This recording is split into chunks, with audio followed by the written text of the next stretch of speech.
This single contains enough caffeine to literally rewire your brain chemistry in under 10 minutes. And the companies making billions off these, they're banking on you not knowing what I'm about to show you.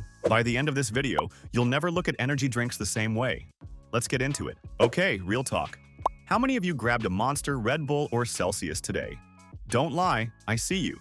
The global energy drink market is worth $86 billion. That's billion with a B. And the average person drinking these? They have no clue what's actually happening inside their skull. So here's what we're doing today.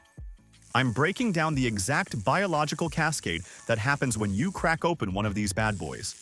And trust me, it's way more intense than you think. Let's start with minute 0. The moment that first sip hits your tongue. Before we dive in, don't subscribe yet. Seriously.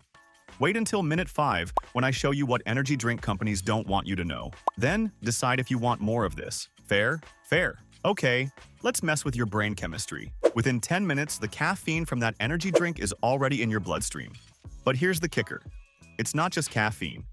Most energy drinks pack 150 to 300 milligrams of caffeine. That's like slamming 3 to 4 cups of coffee at once. But they also load it with taurine, B vitamins, and sugar. Or worse, artificial sweeteners that mess with your gut bacteria. Your stomach absorbs this cocktail fast because it's liquid. No chewing. No digestion delay, straight into the bloodstream. And now, the real show begins. By minute 15, caffeine crosses your blood-brain barrier and starts blocking adenosine receptors. Adenosine is your brain's chill-out chemical. It builds up all day, making you feel tired. Caffeine, it's like putting duct tape over adenosine's mouth. Your brain can't register tiredness anymore. But here's where it gets wild. With adenosine blocked, your brain floods with dopamine and adrenaline. This is the same neurochemical rush you get from cocaine. I'm not joking. Studies show caffeine activates the same reward pathways. You feel invincible, focused, energized. Your heart rate spikes. Your pupils dilate. You're basically in fight or flight mode. And this is why these companies make billions. They're not selling you energy. They're selling you a legal dopamine hit. Around the 45-minute mark, you hit peak caffeine concentration. This is when you feel unstoppable. Your prefrontal cortex, the part that handles focus and decision-making, is firing on all cylinders. Reaction time improves. Memory recall gets sharper. Athletes chug these before games for a reason. The science is legit, but there's a price, and your brain is about to send you the bill. 3 to 5 hours later, the caffeine starts wearing off. And remember all that adenosine your brain was trying to release? It's been building up like water behind a dam. When the caffeine finally clears, the dam breaks. You crash. Hard. Suddenly, you're more exhausted than before you drank it. Your brain is screaming for rest. And what do most people do?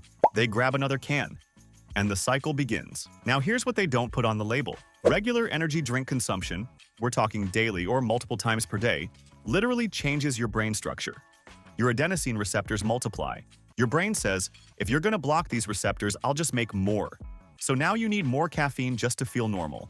This is textbook dependency.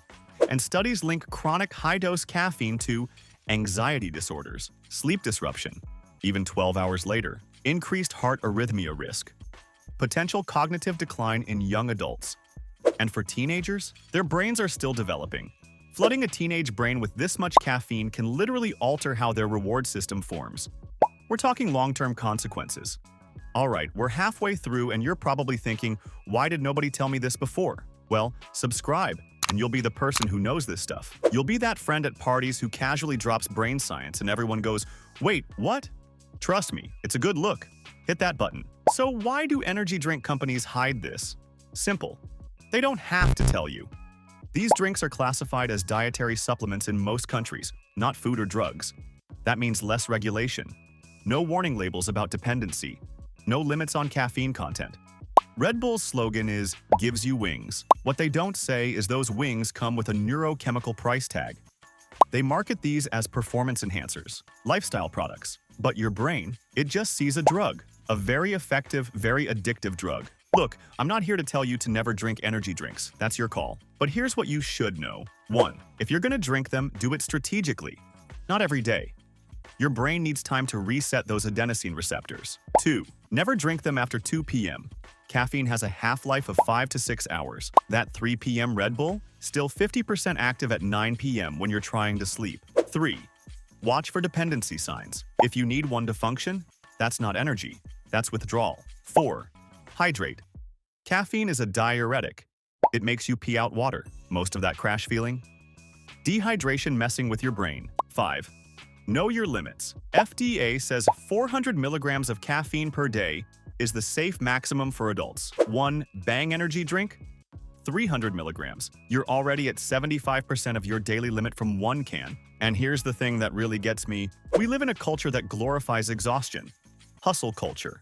Grind mentality. Sleep when you're dead. Energy drinks aren't the problem. They're a symptom. We're so burned out, so sleep-deprived, so overstimulated that we need chemical intervention just to feel awake. And billion-dollar companies are profiting off our collective exhaustion. Your brain isn't supposed to run at 100% all day. That's not how human biology works. We need rest. We need downtime. We need actual sleep. So maybe the real question isn't, what does one energy drink do to your brain? Maybe it's, why do we feel like we need it in the first place? All right, real talk time. Drop a comment. How many energy drinks do you have per week? 1? 5? Are you in the I need one to survive camp? And here's the big one. After watching this, are you going to change anything? If you want more science that actually affects your life, I've got videos on what alcohol does to your brain, the truth about vaping, and why you can't focus anymore. Check those out. Hit subscribe if you want more of this no BS science content. And smash that like button if energy drink companies are sweating right now. As for me, I'm gonna go take a nap. You know, like a normal human. Peace. Alright, that's the truth about energy drinks that nobody wants to talk about. If you want more science that actually affects your life, not just random facts about space, subscribe to the channel. We're building a community of people who want to understand what's happening inside their own bodies. Plus, the comment section here is genuinely gold. Our viewers share their personal takes and wisdom. Join us. Click that button. Let's figure out this whole being human thing together.